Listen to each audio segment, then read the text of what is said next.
పేదల హక్కుల కోసం నిరంతరం శ్రమించిన ఉద్యమకారుడు కామ్రేడ్ ఆత్రం భగవంతరావు అని సిపిఎం పార్టీ కార్యవర్గ సభ్యులు లంక రాఘవులు తెలిపారు.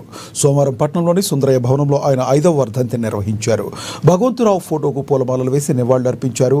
సిపిఎం ఆదిలాబాద్ జిల్లా కమిటీ సభ్యుడు ఆత్రం భగవంతరావు ఉట్నూరు మండలం కామయ్యపేట గ్రామంలో 2020 జూన్ 16వ తేదీన చిన్న వయసులోనే గుండె నొప్పితో మృతి చెందారన్నారు. ఆదివాసీ కుటుంబంలో పుట్టి వారి హక్కుల కోసం ఉద్యమించారని గుర్తు చేశారు. సిపిఎం పార్టీకి అంకితమై పనిచేశారని కొనియాడారు. ఆయన ఎన్నో ఆదివాసీ గ్రామాలు తిరుగుతూ నీటి సమస్య, రోడ్డు సమస్య, పోడు భూముల పట్టాల సమస్యలపై పోరాడారన్నారు. ఆయన ఆశయ సాధన కోసం పార్టీ శ్రేణులమంతా పనిచేద్దామని పిలుపునిచ్చారు.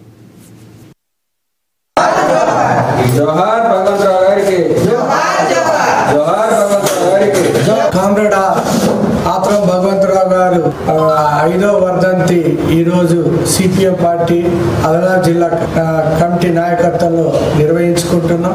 కామ్రేడ్ ఆత్రం భగవంతరావు గారు ఆదివాసులలో సేవ చేశాడు.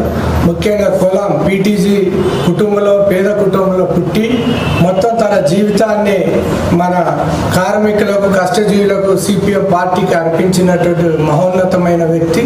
చిన్న వయసులోనే గుండె హార్ట్ అటాక్ వచ్చి మరణించడం బాధాకరం.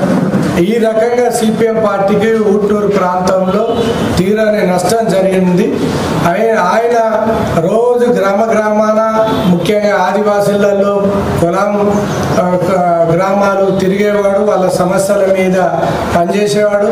ప్రతి సోమవారం గ్రీవెన్స్ రోజు చలో ఐటీడీఏ పోయినట్టు అట్లా వందలాది మంది ఆదివాసులను తీసుకెళ్లి జిల్లా కలెక్టర్ మన ఐటీడీఏ పిఓ గారి ద్వారా సమస్యల పరిష్కారం కోసం కృషి చేశారు.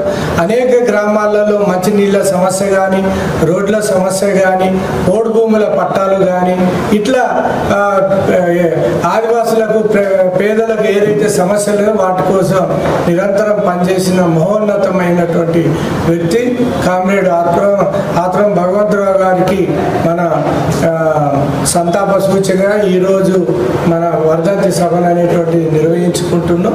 రాబోయే కాలంలో కూడా